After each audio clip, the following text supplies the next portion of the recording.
Assalamualaikum warahmatullahi wabarakatuh. Sekarang kita lagi ziarah ke Kota Tauhid bersama dengan jemaah amanah Indonesia dari Pekanbaru. Dan alhamdulillah jemaah sudah sampai dengan selamat di Kota Tauhid ini. Dan sekarang posisi kita lagi berada di Masjid Abdullah bin Abbas. Yang mana Masjid Abdullah bin Abbas ini adalah tempat yang pertama Rasulullah SAW ketika berdakwah di Kota Tauhid ini ya sempat berada di area Masjid Abdullah bin Abbas ini. Nah, momennya seperti itu. Itu ada Gapura Abdullah bin Abbas. Sudah menjadi ciri khas Masjid Abdullah bin Abbas ini. Di sekitarannya banyak orang yang jualan buah-buahan. Bahkan jemaah kalau ke Masjid Abdullah bin Abbas ini, itu banyak yang tergiur dengan buah-buahan yang dijual oleh orang-orang asing yang berada di Kota Tauhid ini. Di antaranya buah-buahan yang sering dibeli oleh jemaah di Tauhid atau tepatnya di pelataran Masjid Abdullah bin Abbas ini adalah delima. Suasananya Masjid Abdullah bin Abbas ini seperti yang kita lihat di depan ini. Di depan itu adalah perpustakaan yang disediakan oleh pengurus Masjid Abdullah bin Abbas ini. Dan di sebelah kita, di sebelah kiri kita ini adalah makom Abdullah bin Abbas. Nah, itu yang dipoto yang disorot oleh orang Bangladesh ini. Nah, keadaan Masjid Abdullah bin Abbas ini seperti yang kita lihat di depan ini. Nah, masjid ini kalau bukan waktu sholat itu tidak dibuka. Tapi kalau waktu sholat masjid ini dibuka. Ketepatan kita datang dan sampai di Masjid Abdullah bin Abbas ini di Tauhid pada pukul 11 lewat 5 menit. Nah, kita coba ya apakah di Masjid Abdullah bin Abbas ini dibuka atau tidak. Mudah-mudahan Masjid Abdullah bin Abbas ini dibuka ya, biar jemaah amanah Indonesia ini bisa melaksanakan sholat tahiyatul masjid di dalamnya.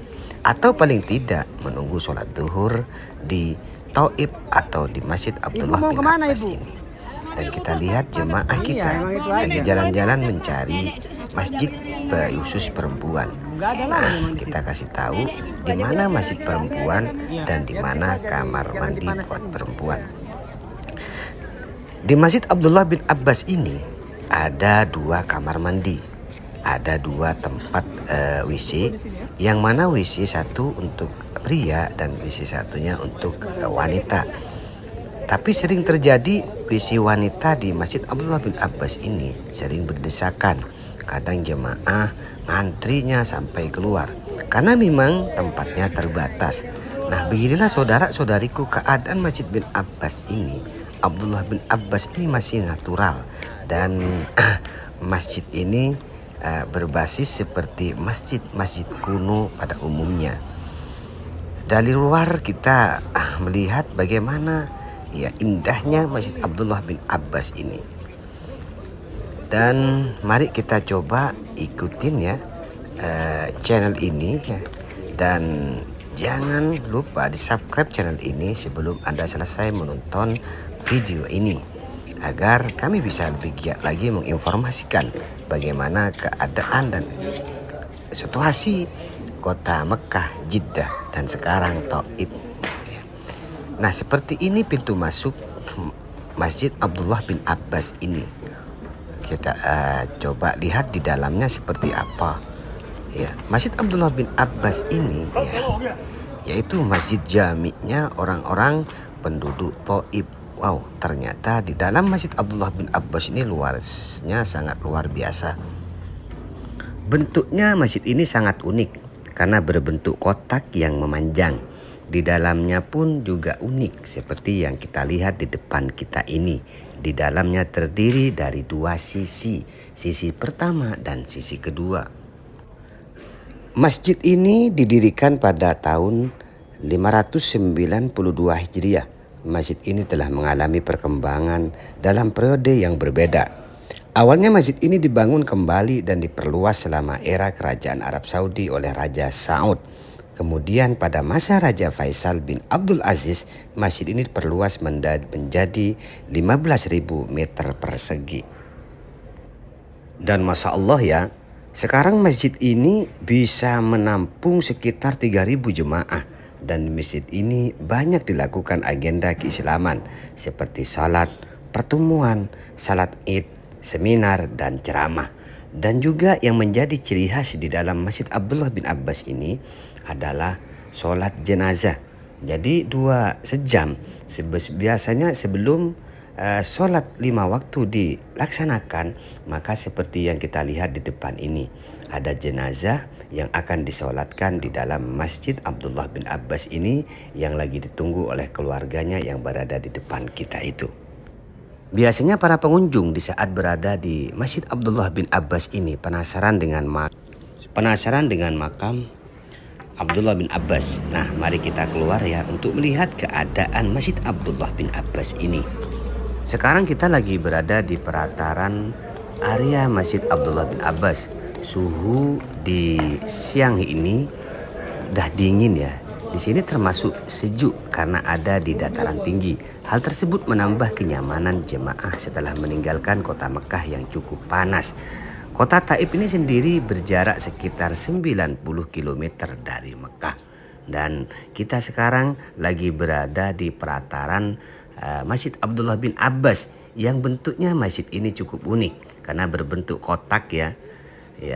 Yang panjangnya sekitar 80 meter, lebarnya sekitar ke kiri ini sekitar 15 meter. Nah, ini kita lihat jemaah Indonesia banyak mengunjungi Masjid Abdullah bin Abbas ini. Ibnu Abbas dilahirkan 3 tahun sebelum hijrah. Boleh dikata ia hidup bersama dengan sang baginda Rasulullah Shallallahu Alaihi Wasallam dan belajar langsung dari beliau. Ia adalah sepupu Rasulullah Shallallahu Alaihi Wasallam. Rasulullah pernah merangkuhnya dan memegang dada beliau seraya berdoa, "Ya Allah, ajarilah ia al-hikmah." Dalam suatu riwayat disebutkan, "Ajarilah ia Alkitab dan Al-Quran."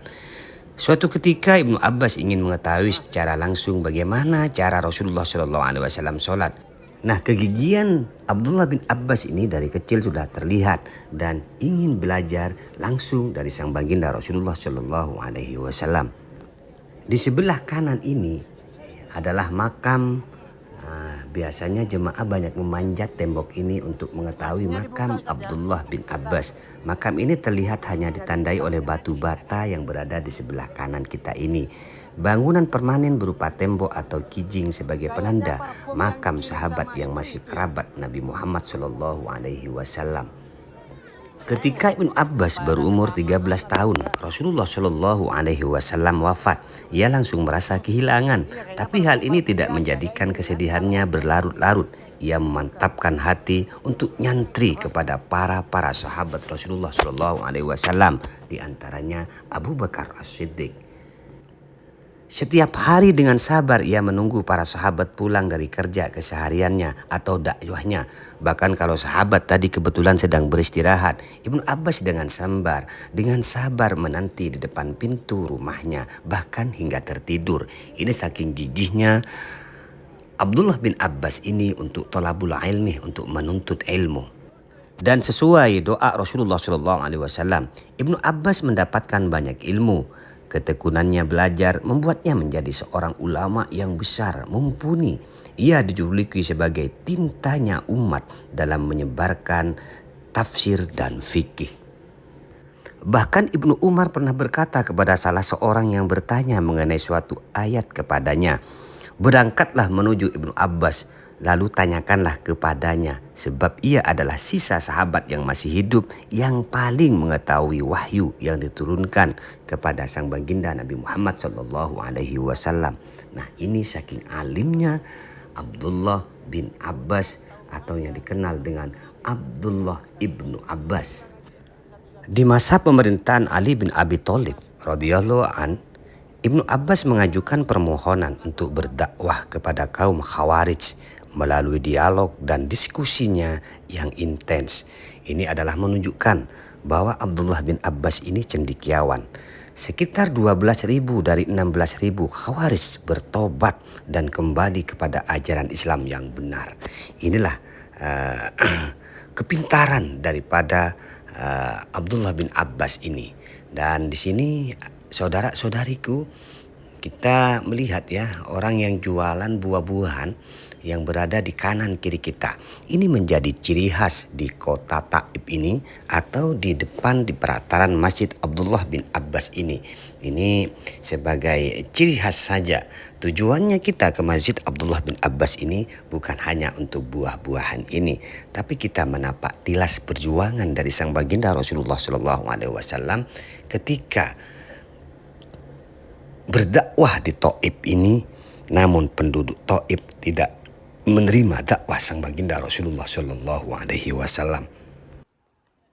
Oke saudara-saudariku, sampai di sini dulu ya pertemuan kita di kota Taif ini atau di Masjid Abdullah bin Abbas ini. Mudah-mudahan konten ini sekalipun sedikit dapat bermanfaat kepada saudara-saudariku yang menonton video ini.